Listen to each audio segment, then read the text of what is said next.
Welcome back. Marty Morrissey joins us now to remember the games of the past. Yeah. Love it. You'll be happy with this one, I'd imagine. Marty, what are you doing in Croke Park? Well, I just looking around this beautiful field of dreams, and I'm asking myself, where did it all go wrong? There's Daithí O'Shea in the comfort of a studio in Cork beside the beautiful Sinead, and I'm here in the pouring rain in Croke Park. The mix-up has gone terribly wrong.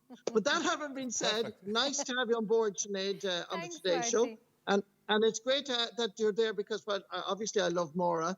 Sinead, you bring a bit of Cork culture to the Kerry man beside you. But, you know, and not everybody being happy about that now.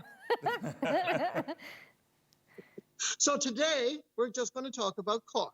Brilliant. I'm here in Cork, and I'm delighted to be back in your programme, Sinead and Daithí, because today is, well, not quite, but pretty close to it, 30 years. It's 30 years ago since Cork won the All-Ireland hurling title and also won the All-Ireland football title. On September 2nd, they beat Galway in the hurling final. On September 16th, they beat Meath in the All-Ireland football final. Remarkable. In 1890, Cork had done the double. 100 years later, in this very venue, which looked a little bit different, Cork hurlers faced Galway, a team that contained the late Tony Keady, a good friend of mine. Joe Cooney was there. There were so many others. There was Brendan Ninsky. So many brilliant players. And, of course, on the Cork team, when it came to the All-Ireland final, John Fitzgibbon, now living in Boston, scored 2 goals and a point. Kevin Hennessy a goal, Mark Foley a goal, Tomás Mulcahy a goal.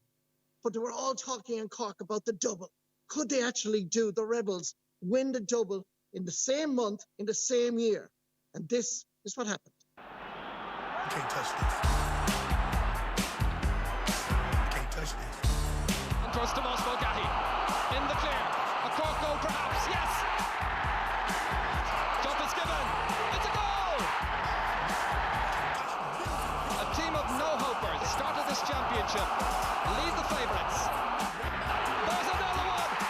2 goals by John Fitzgibbon in the place of a minute and a half. Just a few seconds to go. The referee has a check on the watch. He's called time. Cork are the All-Ireland champions. The McCarthy Cup is on its way back side once again. Break it down.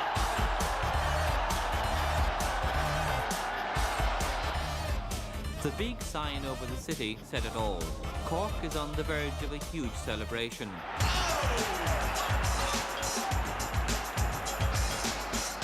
Dave Fahey, outstanding so far. Into Dave Barry.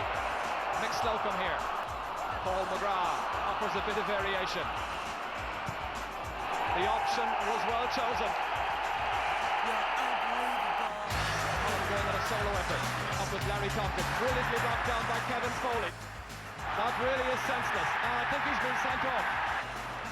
This is McCarthy again. In the follow-up, he's put it over the bar. Are the 14 men to prevail in front of their loyal band of fans? The subs wait. The double has been achieved. It's Cork's All-Ireland. It's Cork's year. The double in hurling and the double in football. The day and the month of September belongs to the red and white. You're unbelievable. Tom Maguire goes proudly back to Lee's side. It's Sam and it's Liam in the 1 year for Cork. Could you imagine the buzz around this? Do you remember any of that? I don't remember it at all, which is I was only 7 though, Daithí. Only you know, 7. like I'm way younger than you, so you know. I just realised that. You probably remember it a lot better than I do. I remember watching it on TV, but Marty, even these days, right, in 2020, Cork or maybe Dublin would be the only team who could pull off the double in 1 year. And indeed, throw in the county that you live in, Daithí, the beautiful county of Galway. Those 3 counties probably have the best prospects. But it is so difficult to do the double. And that time, it was the era of the dual star. We saw Jimmy Barry Murphy was Dennis Collin, Ray Cummins. They were all from Cork. They were just so multi-talented, multi-skilled. But there was also another man, of course, Teddy McCarthy. But could history be made? That was all the pressure. Once Tomás Mulcahy lifted the Lee McCarthy Cup on the first Sunday in September, then the whole pressure mounted. I had just started in my job, actually, in Cork, in RT Cork. And obviously, I'm much younger than Daithí as well, Sinead, you're dead right. I was only about 17 at the time. And it was great fun and a huge buzz. There was huge pressure. So I got 3 of those wonderful Cork hurlers and footballers. Larry Tompkins, All-Ireland winning captain 1990. Tomas Mulcahy, All-Ireland winning captain 1990.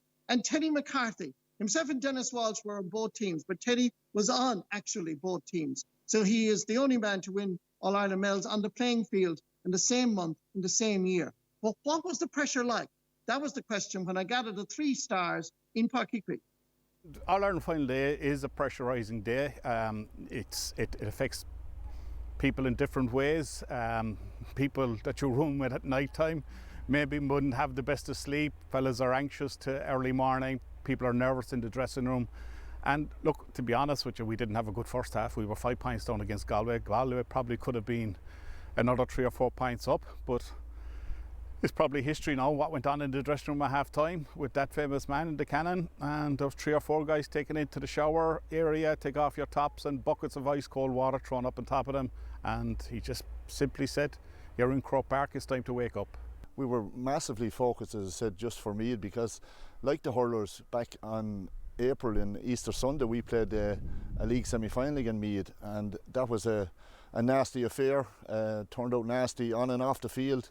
A lot of words, a lot of, I suppose, aggro going into the tunnel, and a lot of aggro afterwards. And you know, again, a famous story of Billy getting down on his knees inside the dressing room and praying to Almighty God that them fellas in next door would be in the All-Ireland final in September, and we were going to be there. So we just wanted to meet them, and I think I've never seen a team so focused going up the day before a game. Like, I just remember sitting beside Colm O'Neill, and Colm never spoke to me on the way up, so I didn't know whether he was going to either be turned off or turned on, but certainly when it came the next day he was certainly turned on.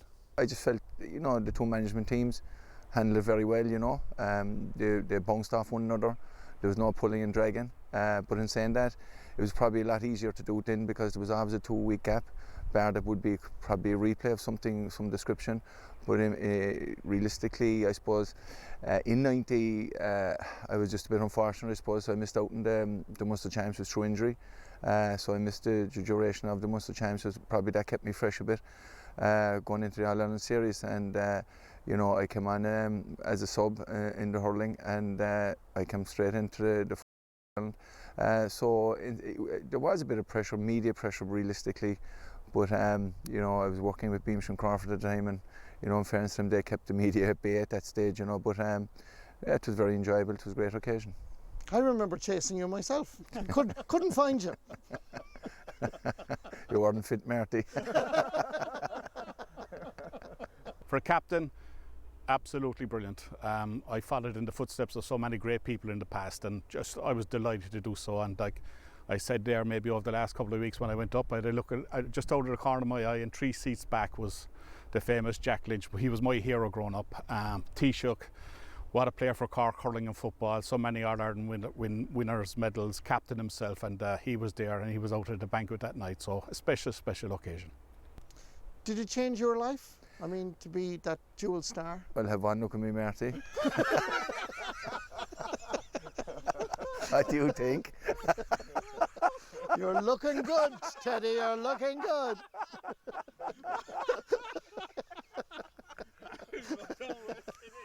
You've grown out of your trousers, anyway. Yes. Teddy's got no respect, no respect there for our Ireland champions, Marty. Well, he did tell me he was unfit, so Marty had to have a go somewhere, I suppose, did you?